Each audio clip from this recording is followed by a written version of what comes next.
Hello, and welcome to our comprehensive step-by-step guide on how to apply to the D7 visa in Portugal. I'm Anna, and I am talking to you from Start Abroad, your comprehensive end-to-end relocation services company.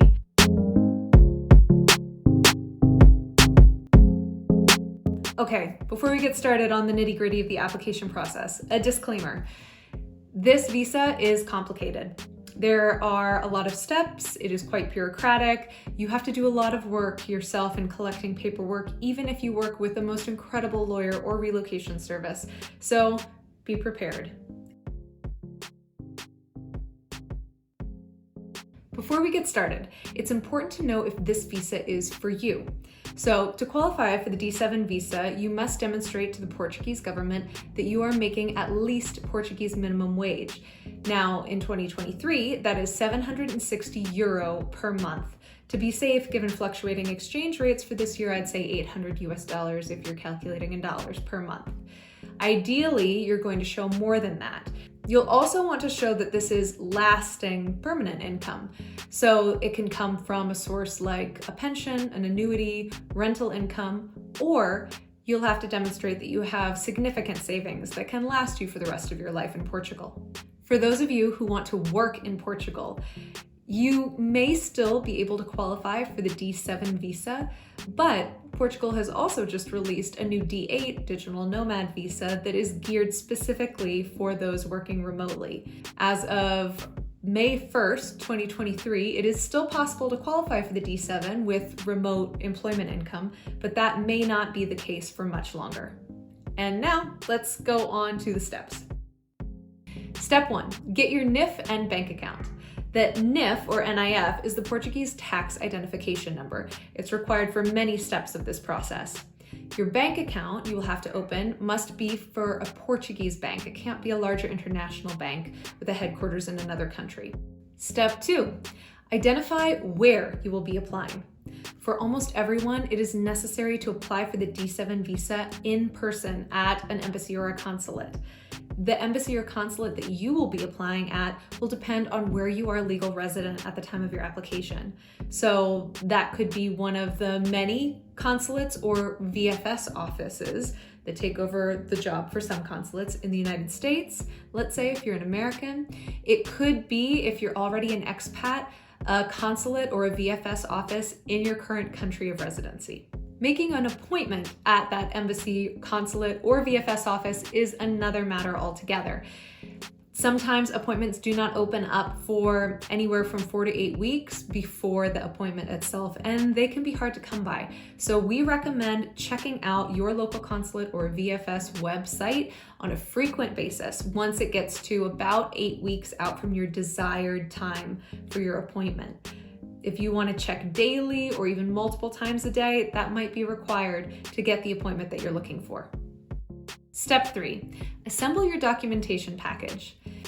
This will include a very long list of items. And I will be posting in the description again the full list. But here is the list.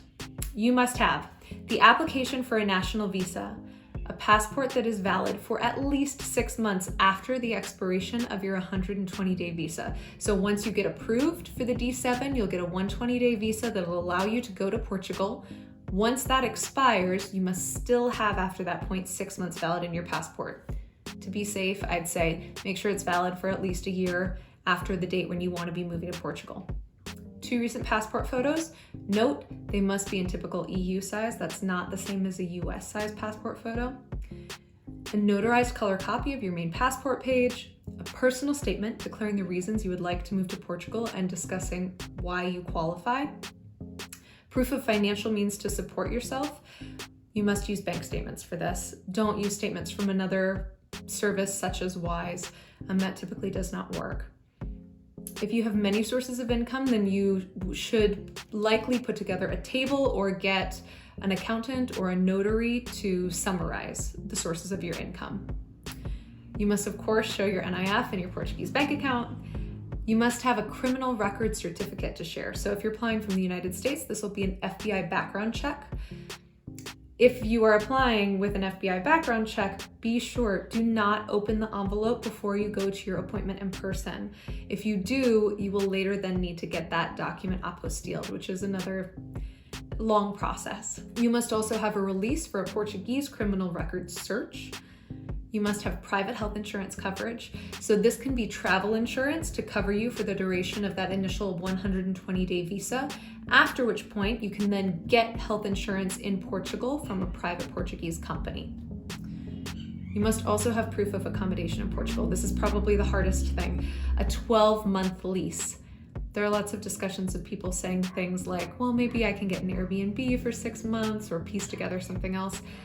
Don't mess with it. You need a 12-month lease, and that location, that rental, must be registered with Finanças, which is the Portuguese tax revenue authority. So if you're applying with your family, you must also have copies of marriage certificate and birth certificates. They must be recently issued, which means they must be issued within the past 6 months.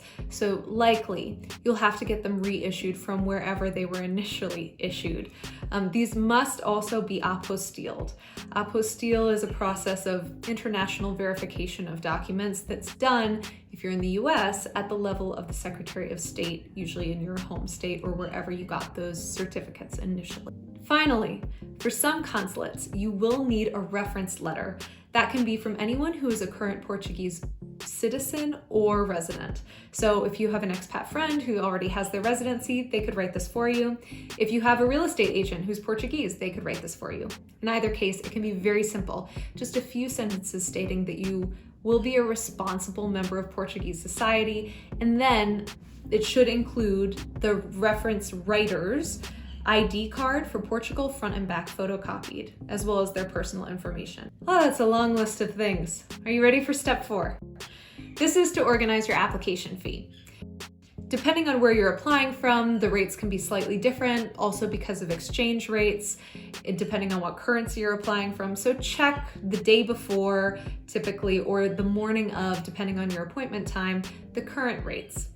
Depending on where you're applying from, again, you may need to give over this application fee in the form of a cashier's check or a money order. Be sure to check with your local consulate or VFS office. Step 5. Attend your appointment. Finally, you will hand over your full application packet at this time. We recommend that you put it in a specific order and that you have a cover sheet to make it easier for the person reviewing your application, where you list out all of the items that are included in your packet. At this appointment, you will also likely be fingerprinted and have your photos taken. Step 6, wait for approval. This can be the hardest step. It really is a long wait in many cases. If you are a US citizen applying, which is the group we have the most experience with, you can typically expect about a 2 to 3 month wait, but it can fluctuate. And if you're applying from another country, that could be fairly inaccurate. It could take longer. So be ready to wait and be patient. You can follow up with the consulate or the VFS office if you have any questions during this time, but there's usually very little they can do. So wait at least the amount, 2 to 3 months, that's expected before reaching out. Step 7, get to Portugal. Once your visa is approved, you will have 90 days typically to arrive in the country. Step 8, your SEF appointment. Once you arrive in Portugal, your visa is good for 120 days. Within that period, hopefully, although sometimes the scheduling takes a little bit longer, you will have your SEF appointment. This is the final step of your D7 journey. It is an in-person appointment at an SEF office in Portugal. For this appointment, you will have to bring a few things along with you. We recommend all of the paperwork that you prepared for your initial appointment for getting your visa, that you keep copies of those and you bring those to your SEF appointment. You will need some of them. You'll also need 2 additional things. One is to change over insurances, as we talked about. Instead of that travel insurance, you'll need private health insurance in Portugal. The second is called an atestado de residencia. Now, this is something that essentially proves that you are living in a place that is appropriately registered, that you have your 12-month lease in Portugal. This is typically sufficient.